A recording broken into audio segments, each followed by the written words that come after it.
Welcome to Comic Talkers, where comics is always the top of our discussion. I'm Mary, And I'm Brandon. and we are continuing with our read through of The 12, a thr a thrilling story of tomorrow, from Marvel Comics for our History Through Comics segment. Now this is a longer one for us. We haven't done this long of a History Through Comics since the segment started. We're on part three, which is sort of part four because we have the intro.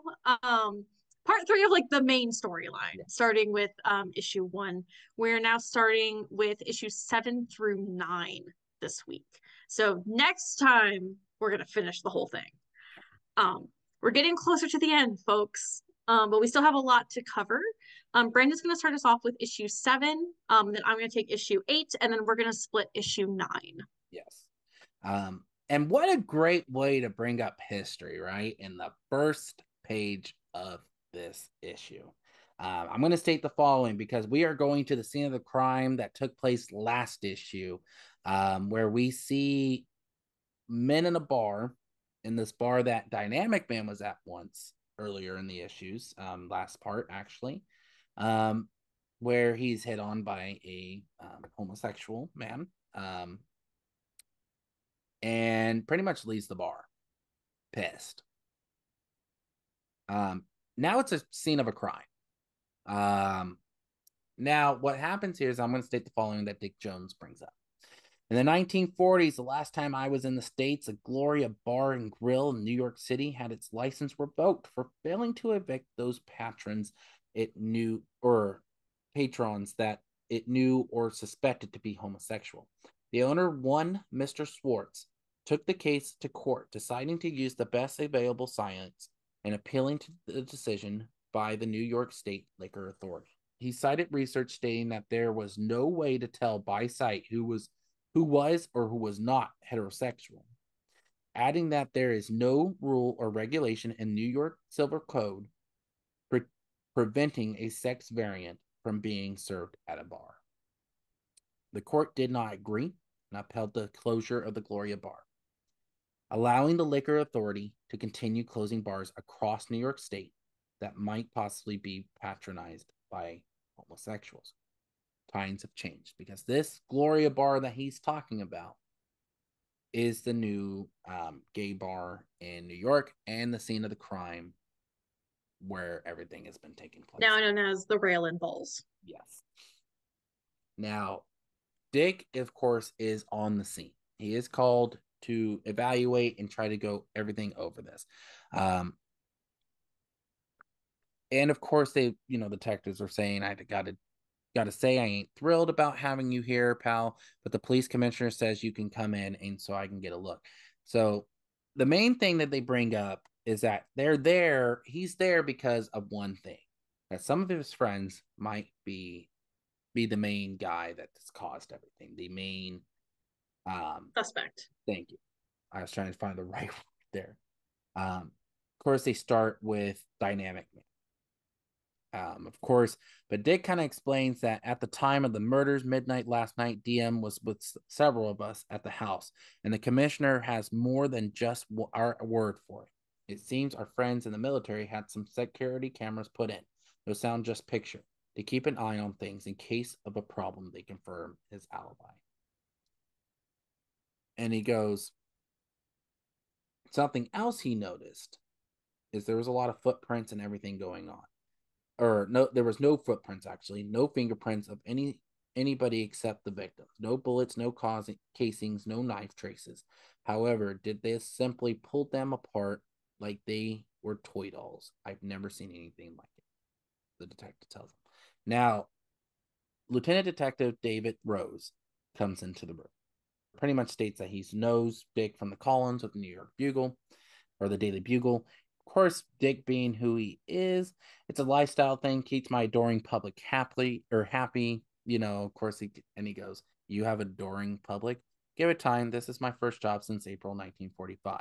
You said you've seen this before. Um, Now, he does state something that's really interesting. Now, mind you, earlier in the issues, we do see clairvoyant tear people apart. So he's stating he has seen this before. And he goes, guys torn limb from limb, rich guys mainly, successful at sports, the stock market, music, art, you name it. And of course, Dick kind of questions, but those were all individual killings, right? Not group murders. And he goes, correct. Hence the word like. You know, for a writer, you're not very grammar oriented. And he goes, so how else is it like this? And he goes, no prints, no apparent motive, but the blood spatter pattern was more frantic than this. See how it's almost flat and wide, like it had been trolled on? The other ones, you think they had a water fight with blood. And he goes, no witnesses. As a matter of fact, and of course, the detective that was dealing with Dick before, I almost said Dick Grayson there, that was dealing with Dick. Yes, Mary's already shrugging or shaking her head at me like I'm still disappointed in you. Um, One of these is clearly superior, and it's the one in the lavender suit. That's all I'm gonna say. Of course, the detective that was dealing with Dick says, you might want to check this out. And they go to the back porch and see scorch marks. Now, something that he wants this, or Detective Rose wants to take a look at, um, or he wants to have is get samples of this, and have them check for traces of sulfur. And of course, they question sulfur. Why sulfur? He goes, we found some burn marks on two of the other killings. Lab didn't find any accelerants. It wasn't attempted arson, but they did find trace amounts of sulfur. Interesting. You started to say something about witnesses. Yeah, one guy says he saw a woman coming out of an apartment where one of the murders had been committed. How do you know she had anything to do with it? She came out of a window. She was flying. That ring any bells to you, Jones? And of course, who does he think about, Mary? Come on now. Clairvoyant. There we go. Now, Rose is not done. Of course, Dick follows him back into the building or into the bar, and he tells him one other thing. I hear that one of your group pulled up at that place upstate likes to play with fire. The flaming something or other. Fiery mass Jack Castle response. Right. Do me a favor. Tell him not to leave town until I talk to him, okay? And they all leave. Now we go to the mansion where all these guys are staying. And we see Captain Wonder about to go on patrol. He is stopped by a sidekick of his, known as Tim Mulrooney. Now, we kind of get a little origin story of Captain Wonder. Captain Wonder was a teacher. He was a science teacher, to be exact, a biochemist, pretty much. And he's trying to reformulate, what was it? It's called the Wonder Fluid. Of all things for it to be called, it's called the Wonder Fluid. Now, of course, Tim is there as a kid. This is a flashback, mind you, fans. Tim is going in for detention. He pretty much says, well, you can avoid that detention by staying here and helping recreate something. And so when Captain Wonder kind of explains it, he goes, the human body is one big chemistry set, Tim. What you get out of it depends on what's there when you're born and what you put into it later. I've been experimenting with various compounds in hopes of finding something that can strengthen the human body to a degree almost beyond measure. I think this could be it. And right when Tim starts to grab it, of course, this is when Jordan kind of explains, fortunately, I lost the notebook I was using to keep track of which compounds I was using in what amounts. So now I have to be carefully separate out of the compounds, evaporating it under extreme heat so I can then analyze the residue. Of course, Tim, like a normal teenager, decides to grab it, knock it down. The chemical splatter with the case that was in causes a gas to arise, knocks out Jordan, and Tim tries to open the door and lean forward. Now, this will play a big part into their power six. So this is how they get their powers, and where Tim is at this point in time. Of course, Fiery Mass is out there with them outside as Captain Wonder and Tim are sitting there talking. And Jordan kind of explains a little bit to even Fiery Mask. When we woke up, we found that the evaporating wonder fluid had given us both amazing powers, strength, flight, near invulnerability. And Tim goes, so we decided we may as well team up and fight evil. I mean, that's what everybody did back then when who got powers. You fought evil. And he goes, unless you were evil, right? Unless you were evil. And of course, Fiery Mask, that's how you got your name, kind of thing. Starts questioning it. Fiery Mask asked the question, what about you, Tim? As Captain Wonder's sidekick, what was your superhero? Tim looks down, gets back up, and he goes, Tim. It was Captain Wonder and Tim. It was all I could think of at the time since, well, it was my name. And Fiery Mask just sits there and smiles. And Captain Wonder is just sitting there like, don't even screw with me right now. Of course, Fiery Mask gets up, leaves them so they can kind of reacquaint themselves with each other. And this is where Tim finally starts to break down what has happened to him since Captain Wonder has been missing. And he says, when you didn't come back after the war, I figured you'd been killed. So I tried to fill in the gap as best as I could and tried to make you proud of me. I became Captain Tim, the Scourge of Crime. Look out, it's Captain Tim, the Scourge of Crime. It's so stupid. Anyway, Captain Wonder goes, Captain Tim, you didn't come up with a different identity. He says, well, it was my name, but the captain part was a tribute to you anyway. It was going great until he actually gets shot. And he states, that was when I first began to realize that the wonder fluid was wearing off. Then I remembered that when the explosion happened, this is why I said, remember that scene where he gets out the window and starts scourging himself out. And that happens when the gas is released. Captain Jordan's knocked down on the ground. He gets at least somewhat out the window. Tim goes, then I remembered that when the explosion happened, I opened the window and leaned out. So I was exposed to less of it than you were.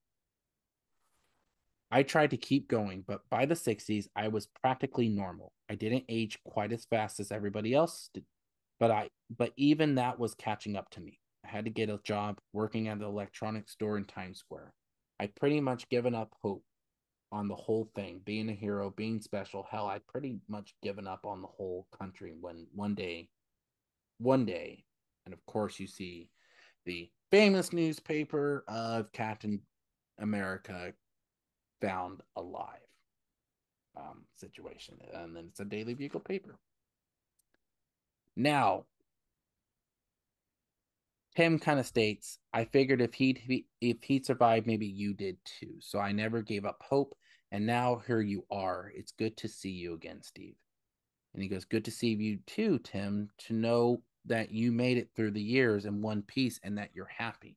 And Tim finally goes off and says, happy? Who the hell said I was happy? I lost the one thing that made me special. I spent my life selling stereo components to kids too gassed up to know a subwoofer from a hole in the head. And every day wishing I could have it all back again for just 2 minutes. That's why I'm here, Steve. And we find out he's come back to see if Steve could grant him powers again. And Captain Wonder, Steve, kind of tells him that it's been since 1945 since that potion was created. And it's 2008 now. There is no way he can even think about recreating something like that. And he pretty much says, I can't do anything for you at this point in time. And of course, Tim is not taking this very well. And he tells him, I can't accept it. Don't tell me you're sorry. And he goes, Steve, you got to understand, I got nobody. I've got nothing. The only thing I've got a cancer, Steve. Then say it's my lymph nodes, and I don't want to die, Steve. I don't want to go down like this. And he pretty much requests to have him save him. He feels like this potion might save him. And Captain Wonder just goes, I can't. And pretty much walks up, gets pissed, and when Captain Wonder tries to stop him, he says, go to hell. Just go to hell. Now, here we go already. Blue Blade appears. And of course, he gets the famous call of his ratings are going down. And of course, his agent says, problem is, since you were found with all these other guys who had powers, the network figured you had some kind of power too. That it wasn't just about some long-haired guy running around in bloomers thin tights, because they got plenty of those in town. They just don't give them their own shows, usually unless they got, candid pictures but we told them I didn't have any powers. The suits hear what they want to hear and don't hear what they don't want to hear. We've been over that.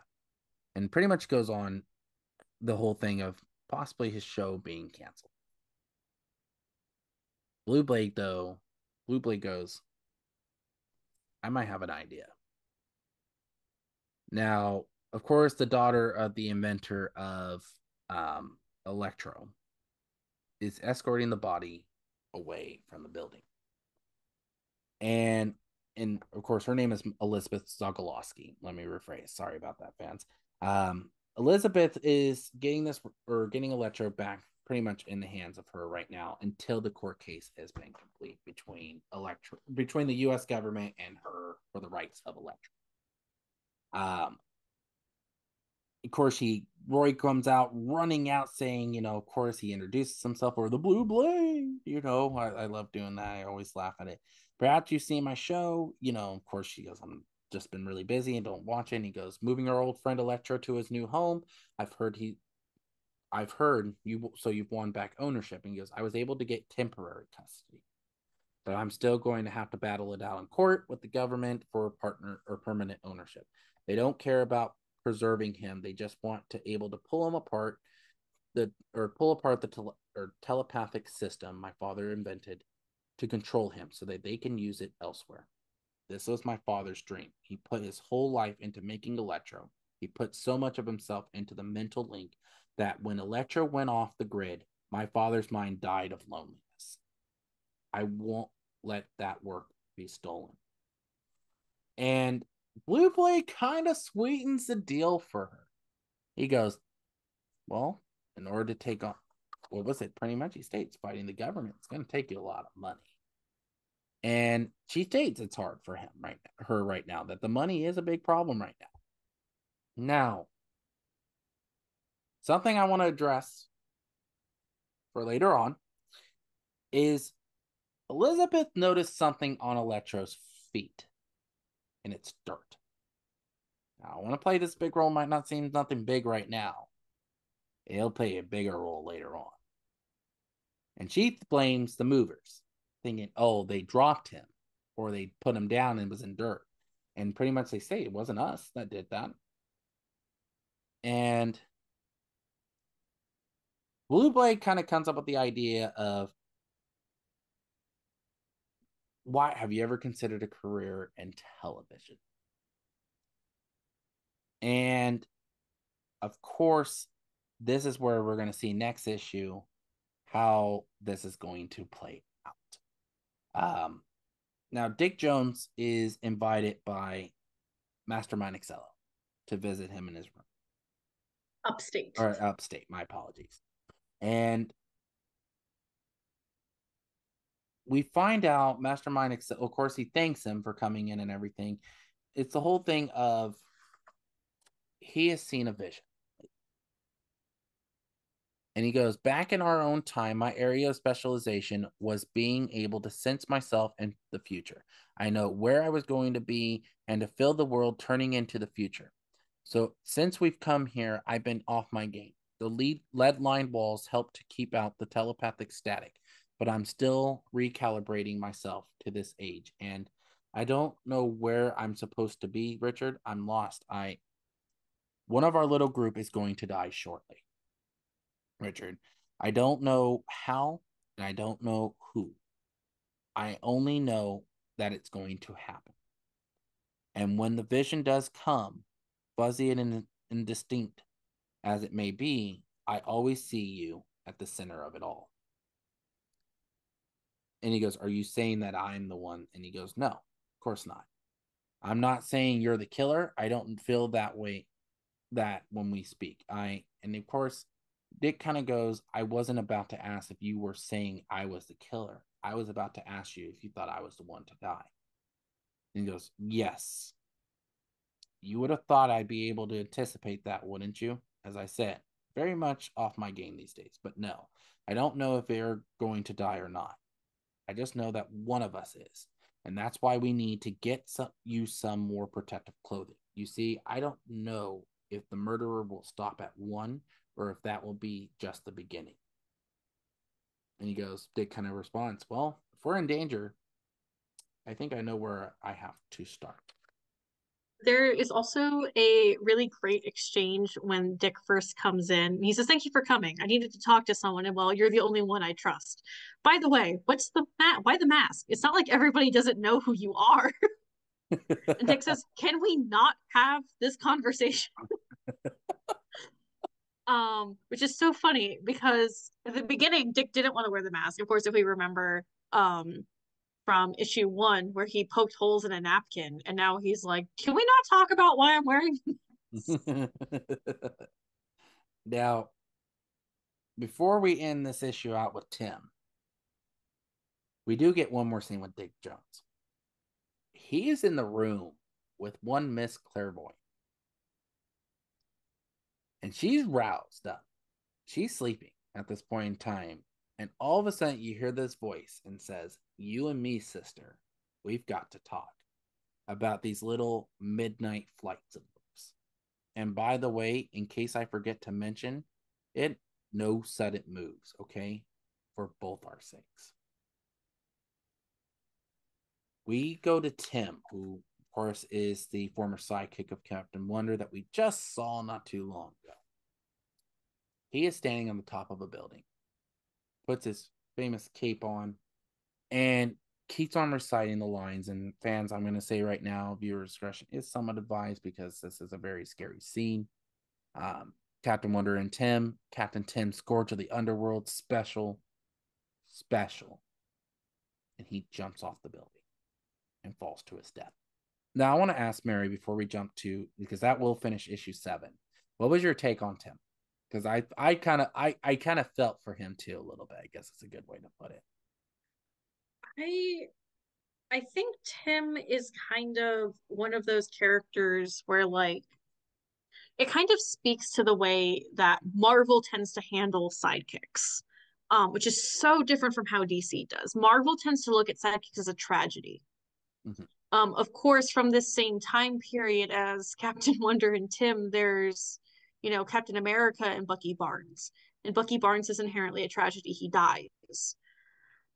And Tim doesn't go to war with Captain Wonder, but that does not make Tim being a sidekick any less tragic, because I think Marvel really sort of likes to touch on the way that, especially their World War II era, like, children characters tend to be very swept up in this idea of they need to be involved in this, they need to be special. Mm-hmm. And that's really the focus of Tim's character, is this idea that without Captain Wonder and without these powers he was given, that he's nothing. Tim, at a very crucial age of development, is essentially teaching himself that all that matters about him is what he's capable of, not who he is. Right. So he came to define himself by something that was fleeting. And when he didn't have it anymore, he became bitter. He didn't know who he was. He kind of like peaking in high school, basically. And of course, Captain Wonder, he was an adult when he became Captain Wonder. He had a sense of self. He knew who he was and what defined him. Tim becomes defined by being essentially Super Tim and then Captain Tim. And when he can't be anymore, he feels as though his life is in shambles because he doesn't have anything else, because he didn't let himself discover who he was outside of that. It's one of Marvel doesn't have a lot of sidekicks, right? Like the X-Men aren't really sidekicks. They're, fighting for their lives against an oppressive state. Um totally different than a sidekick. So it's one of those things where like Marvel just handles this issue so differently. And I think it's one of the better things about Marvel Comics that I really enjoy is that they really handle like what being a teenage hero does. Now, we are going to turn it over to Mary because she will be taking over issue 8 at this point in time. All right. So, issue 8. So, this is actually subtitled The Devil's Bride, The Black Widow, A Haunting Tragedy. We've sort of been discovering more backstories of characters throughout the whole comic. This issue is clearly focusing on Claire. And I love how it opens where she's just kind of sitting there holding the bed. She goes, "A gun. How quaint." Of course, we've seen Claire destroy entire camps of armed Nazis. I'm not sure what Dick thinks he's accomplishing here, but it's not a lot. And he even says the rumor back during the war was that the Black Widow could kill with a touch. Maybe it was true, maybe it wasn't. Either way, I was damned if I was going to let her get close enough to find out. Like, a gun is going to do anything. We've established she's kind of untouchable at this point. Yeah. And he's like, I have to ask you some questions on behalf of a whole lot of dead guys. She says, do you really think that will do you any good? Pointing at the gun. He says, tell the truth, sister. I don't know. It's one of the best things about Dick is that he always like freely admits when he is just flying off the seat of his pants, which is most of the time. She even says, "Are you willing to bet your life on a guess?" And he says, "Yeah, I am. Always have been, always will be." And Claire sort of starts to explain what's up with her life in general. He says he's out there, waiting for me. Mm-hmm. He asks who? And she says, the one I serve, the one I have always served. And now we're brought back to Claire, and she's clearly dressed in 1920s clothing and accessories. Because it was a long time ago, even by the standards we are applying now. And we sort of see her visiting her sister in Los Angeles. And her sister has moved there. Claire has not. Says Los Angeles is a city of dreams. And the man that her sister is with, her apparently her boyfriend or husband, is even hitting on Claire while they're all getting lunch or dinner together. Mm-hmm.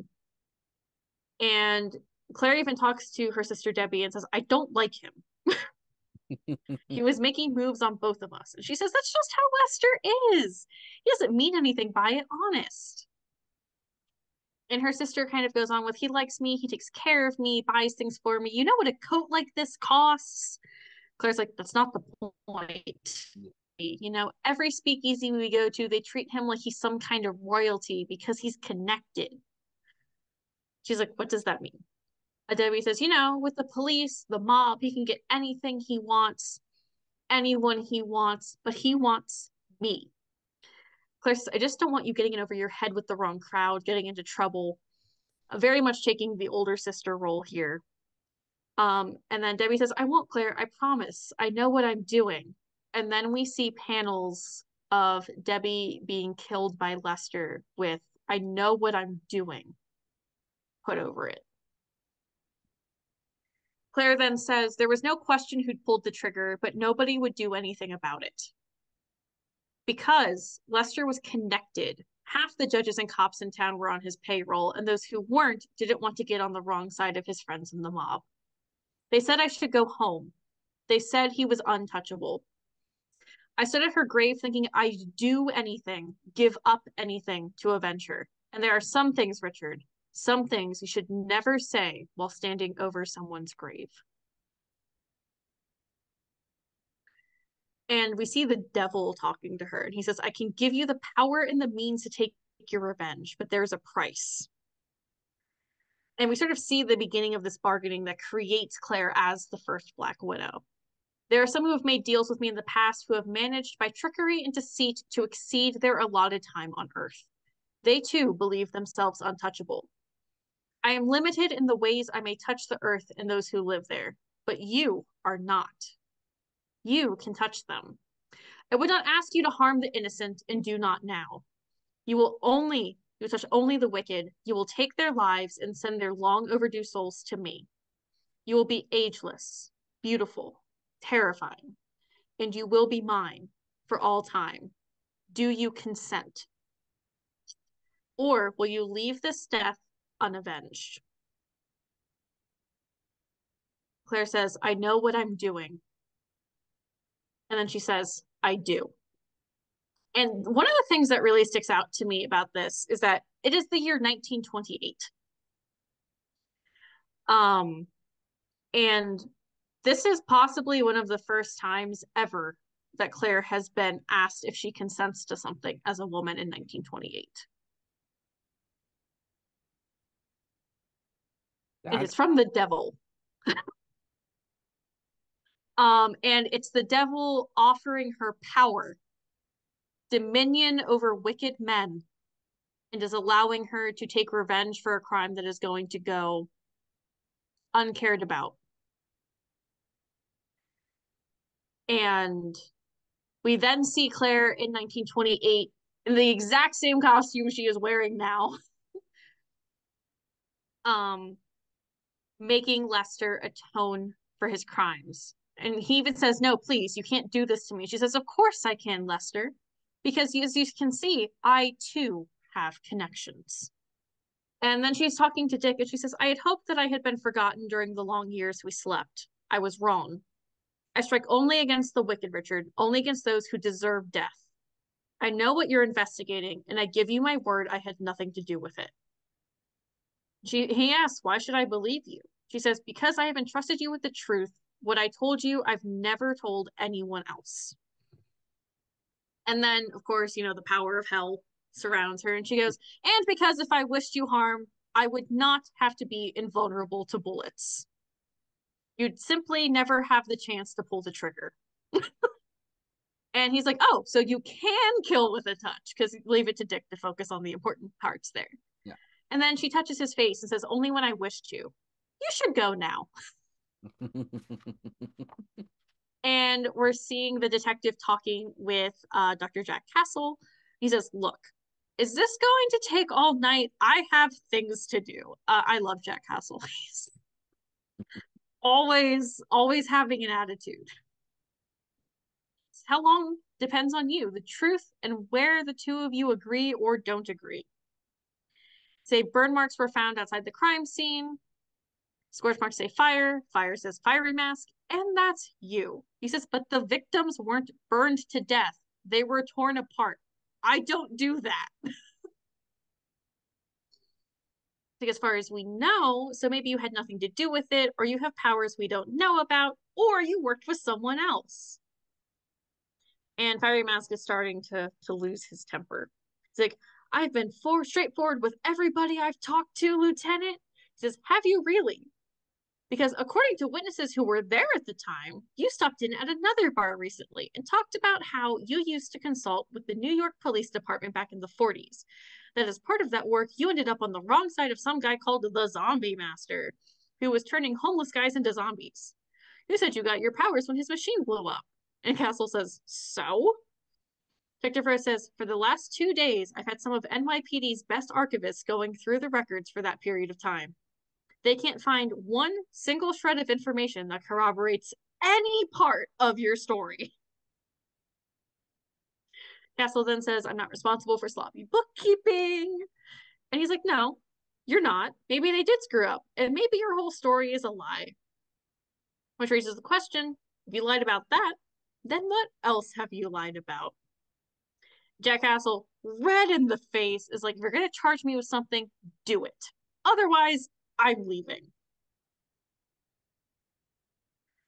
He scorches the chair that he was sitting on, and he just storms out.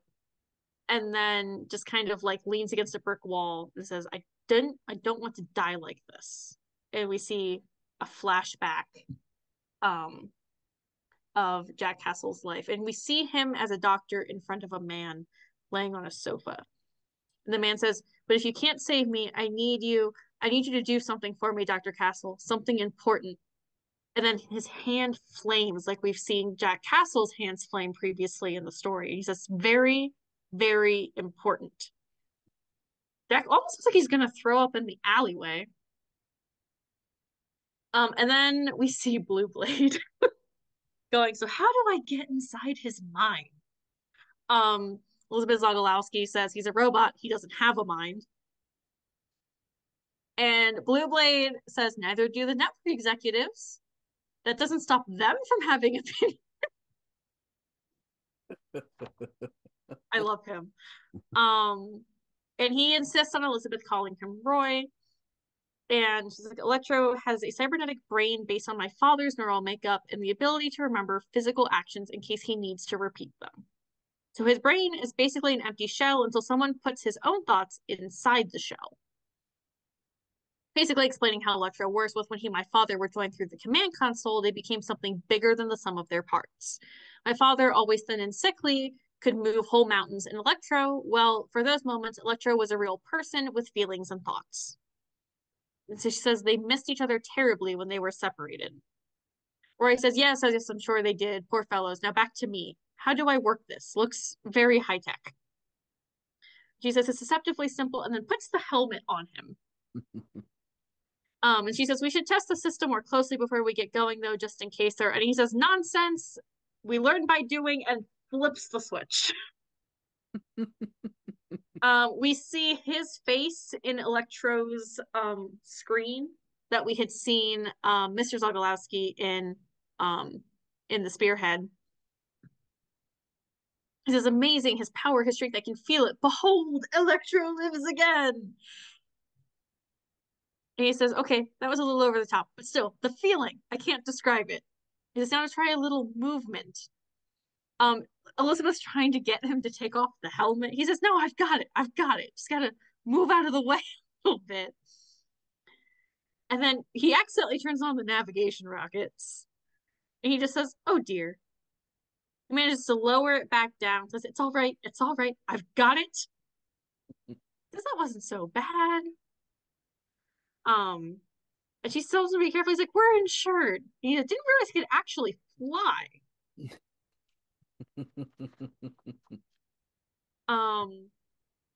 And then he flips the memory backups for physical activity since he was turned on.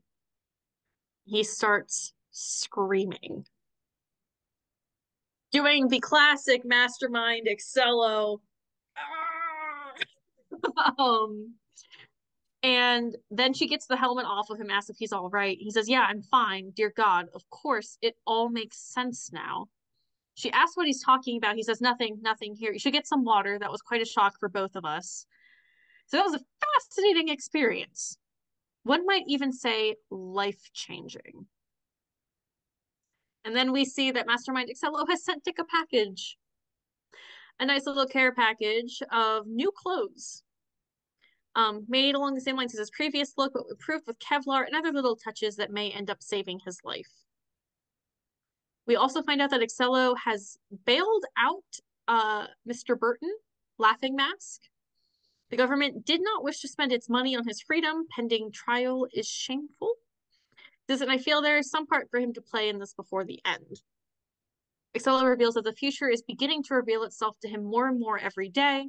Can almost see where he's supposed to be, but in the meantime, there are things he has to do for the good of all of us. So he's reaching out to Dick by letter. And he's reaching out to others in different ways. And we see Rockman walk through the door at this time, and Dick's like, "Rockman?" Rockman says, "Yeah, is something wrong?" Dick says, "No, it's just I almost never see you outside the basement." Rockman feels he doesn't have to pound the floor anymore.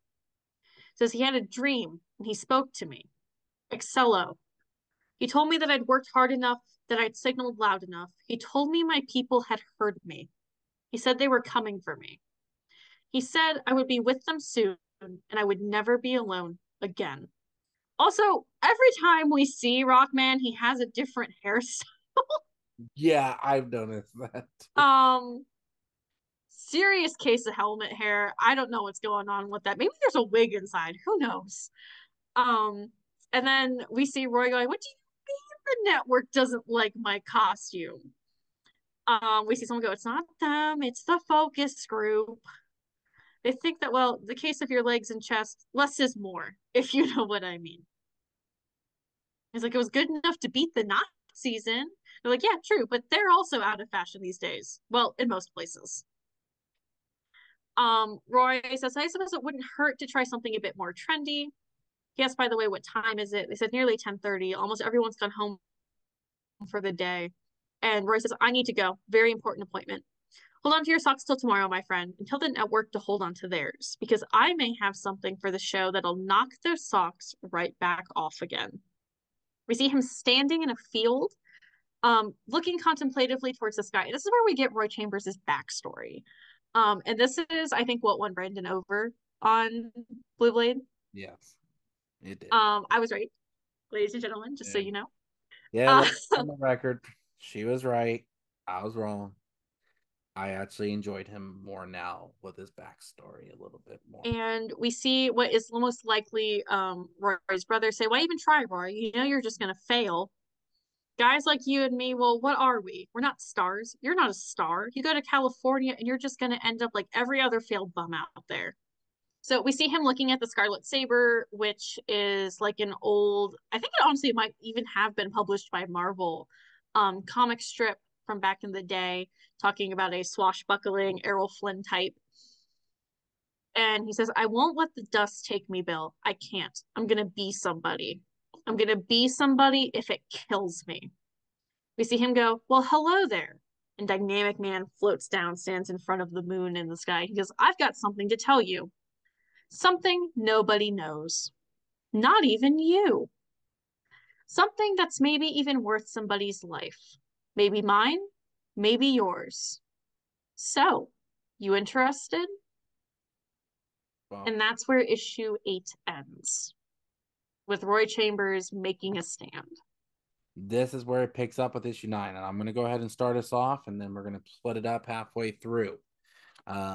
We start off with Dick Jones, and he's sitting at his typewriter. He gets interrupted by somebody who actually brings him some tea and a snack. It is clairvoyant. And pretty much says, "You've been doing this all night, doing that all night and morning. And you know that my room is still just down the hall from you." And she, of course, Dick goes, "Yeah, but I'm on a deadline for my column. Didn't even come down for breakfast." "I know, so I brought you coffee." And yes, you brought me coffee and toast. Try not to get carried away by it. And right when they're continuing talking, Mastermind Excello himself is sitting there walking into the building. Mr. E is the one that opens up the door. And I believe the phrase you're looking for is "Mastermind Excello has returned." But I'll settle for "Hello, Earl. How are you?" How have you been? It's And always nice to see Excello's sense of humor, because for so much of the comic, you think he doesn't have one. now you gotta. I kind of like that scene. That made me laugh really hard. Now, of course, Barton kind of goes, "Well, looks like the gang's all here. Seems like ages since we're all under the same roof. And thanks for bailing me out, Earl. Meant a lot to me." He goes, "Nonsense, my good fellow. Happy to do it." And Captain Wonder questions, "So what brings you back? I thought you were trying to get quiet enough to see your destiny." He goes, "I did. I know. I'm almost there. I'm starting to see the shape of it, even if the details are still a bit fuzzy. Hello, Rockman, sir. Doing well? Just waiting on your word, like I said I would. Good man." He goes, "But to the point of your question, even though things are still a bit fuzzy, I felt it was important to be here at the end." "What end?" Dick questions. He goes, "That's the part I'm still a bit fuzzy about. But it's coming, no mistake. Things end every day, Richard, and I think we are coming to such a day even now." And the doorbell rings. Mystery opens it, and this guy named the name of Dan Rosen. He's come to bear bad news to Mystery that his wife has passed away. But this is what's interesting here. And he goes, maybe it's just me, but it seems like things happen faster in 2008 than they did in 2008.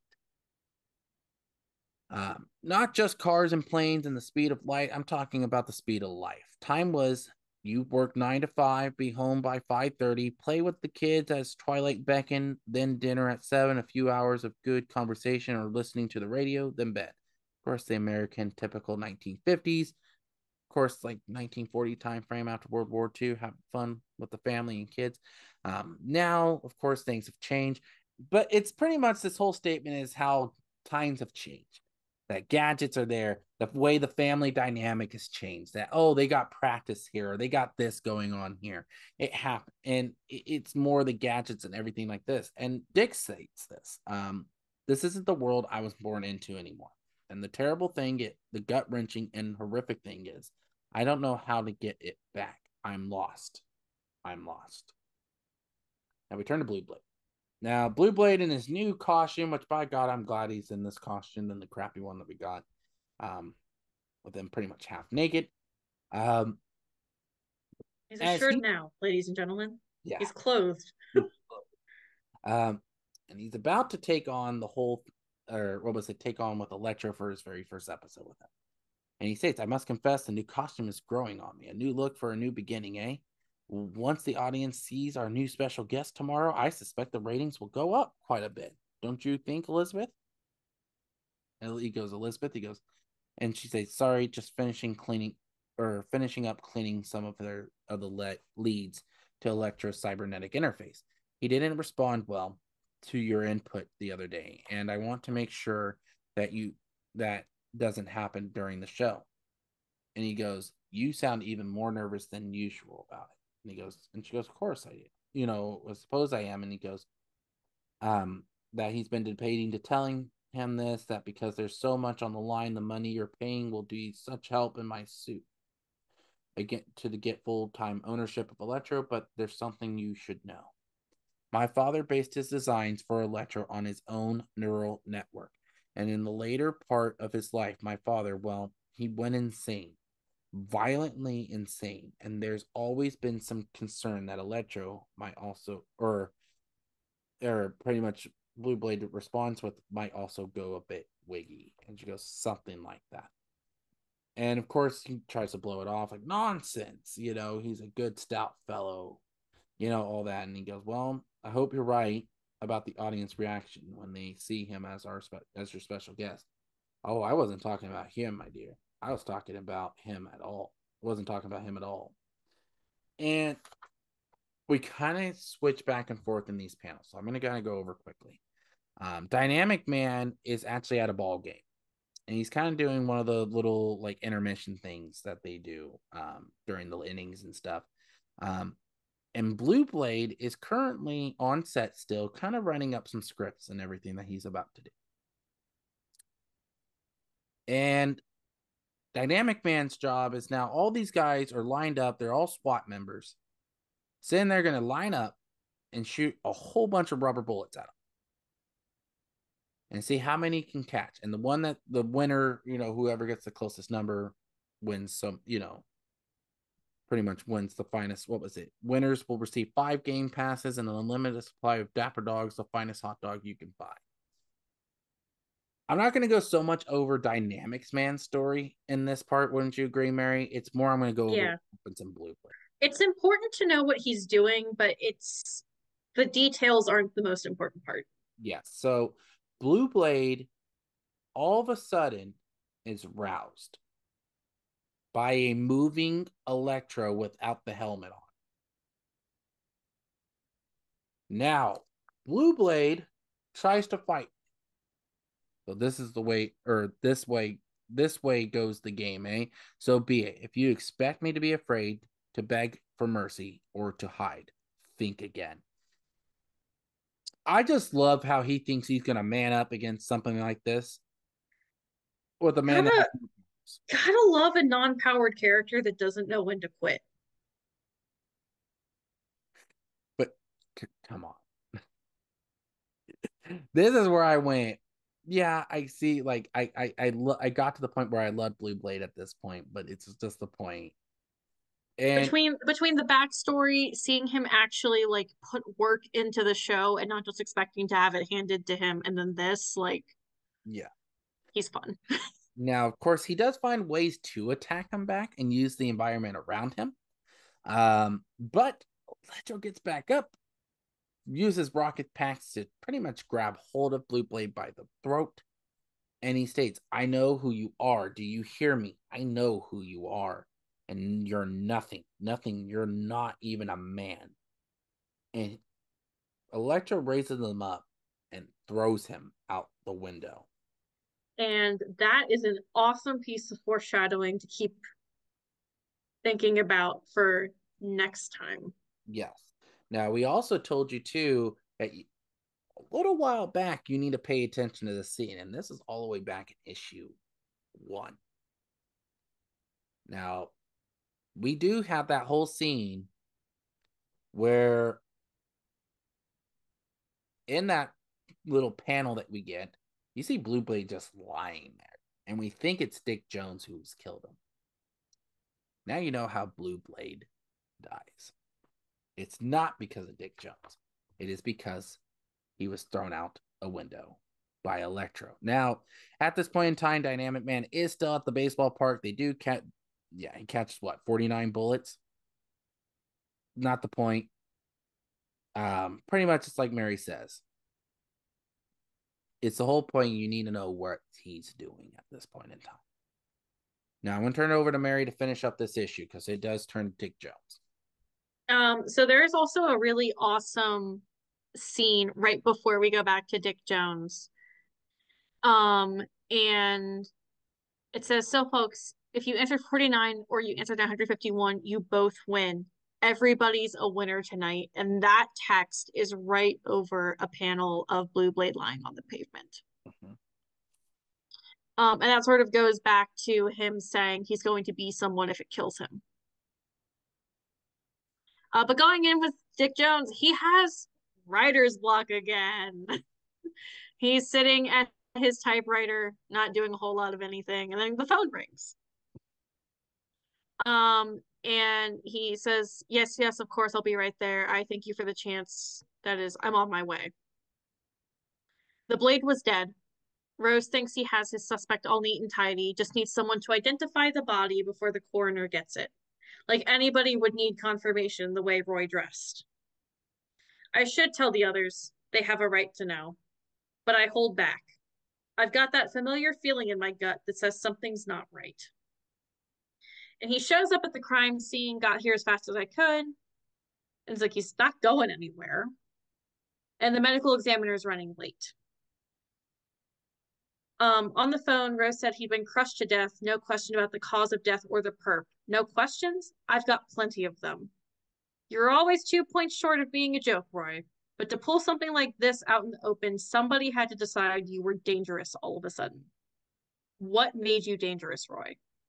Who'd you piss off? What did you find out? Why are you flat on your back in the rain, making me actually miss that braying laugh of yours? And we see Rose say, "Over here, turns out I was right all along. It was one of your bunch. Just not anybody I thought about questioning." And Miss Ogilowski says, "It's not possible. There's no way he could have done this." It's like, but we know otherwise. The security cameras caught the whole thing. Had the footage transferred to my iPod as soon as we found it to make sure it didn't go missing. 2008. Says I've also got the full soundtracks for Chorus Line and Aliens if you want some accompaniment. Says there it is, folks, in living black and white, open and shut case, and I'd bet my salary that those jet boots match the burn marks we found at the other location. And she says, "You don't understand. Do you see the control panel there in the background? That's the only way anyone can control Electro. But it's empty. No one was sitting there. Without someone giving him input, Electro is as deadly as an iPod lieutenant. He's inert."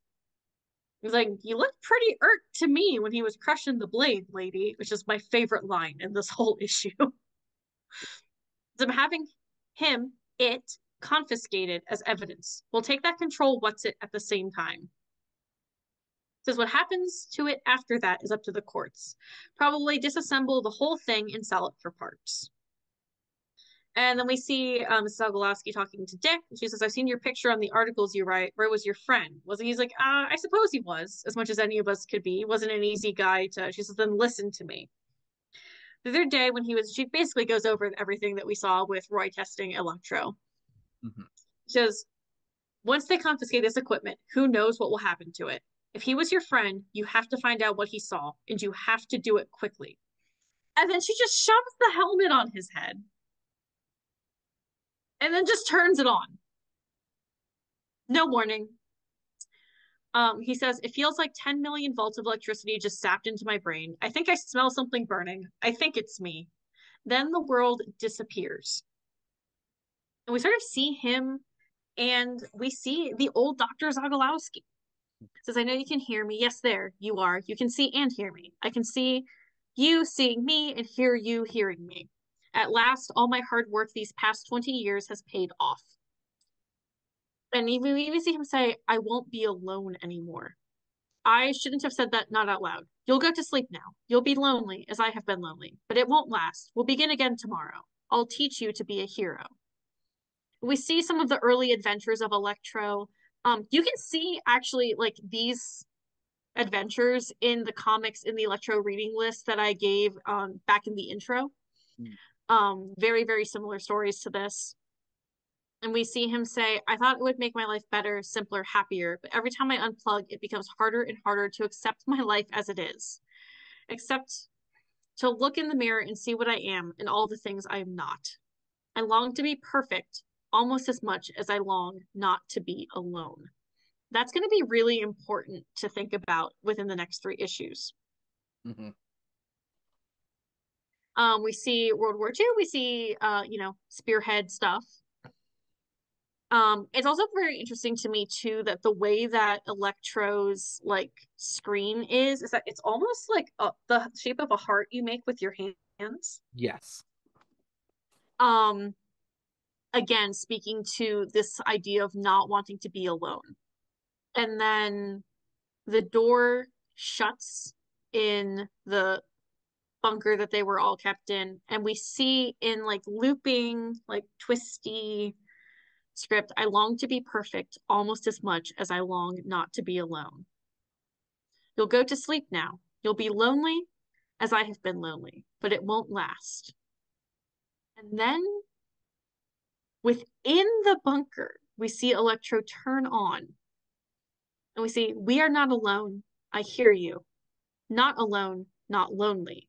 No, we are together now. Who are you? Who are we? We are one. We are perfect, and we will never be alone again.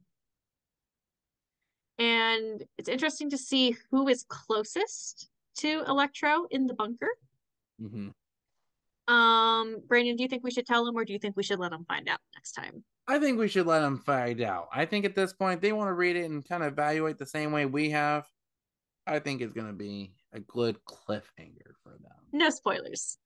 And then we see Lieutenant Rose tear the helmet off of Dick. Says, what the hell do you think you're doing? Like Dick did that to himself, and it wasn't Elizabeth.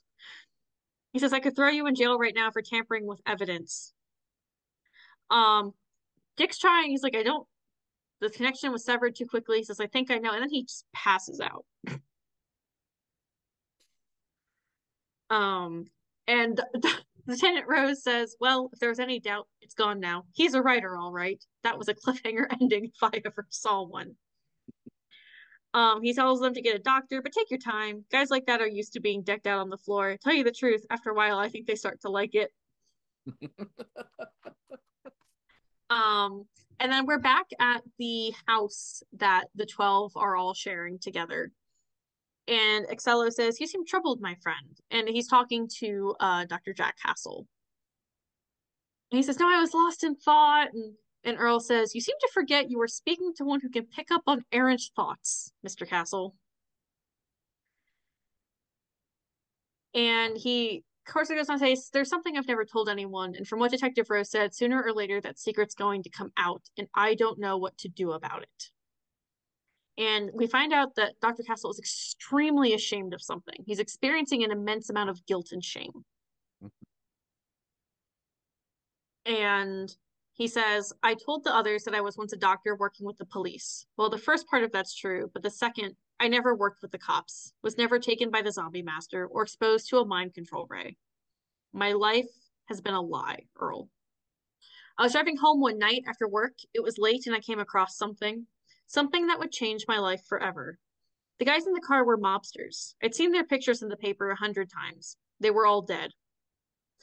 There was only one man still alive. That was only barely. The gunshot wound told me he wasn't one of them. He wouldn't live long enough to make it to the nearest hospital, so I took him to my home, bandaged him up as best as I could, but I knew he'd die if he didn't get serious help soon. We see even the guy on his couch ask, am I going to die? Jack says, there's no way to know. I need to get an ambulance here as fast as I can. The guy says, are you a doctor? He reveals he's Dr. Jack Castle. And the guy says, I don't want to die like this. Or going back to that scene that we saw back in issue 8. Mm-hmm. Don't want to die like this, but if you can't save me, I need you to do something for me, Dr. Castle, something important. Very, very important. The power I have to control flame. It was a gift from another. If I do not pass it on before I die, then it will fade with me and with all the good it might have done. If you can save me, I will go on and continue my fight against those who would harm innocents. But if you cannot, I must pass on the power to you to finish what I began. You must tell me which it will be. And we see Jack Castle go, no one's dying while I can still do something about it. I'm going to call the hospital. They can get an ambulance here fast. Then we sort of see him pause over the telephone. And Jack is relaying to Earl. He says, if I called, they might make it in time, but they might not. If he died in the hospital, someone else would get that power, or it might not go to anyone at all. So I didn't call. I told myself I was acting in the greater good to make sure that someone got that power. But the terrible truth is, I didn't call. God forgive me. And then he lies to the man laying there. He says, I called the hospital, but they only have one ambulance and it's at the scene of an accident. There's no way it can get here before. The man says, I understand. Come here. Take my hand. It won't burn you, at least not on the outside. All I am, all I would ever be, all my hopes and dreams, all the power that courses through my blood, I give to you. Use it wisely, Dr. Castle. Use it well. And then he was gone. Jack says, I let a good man die so I could have his power. I let him die.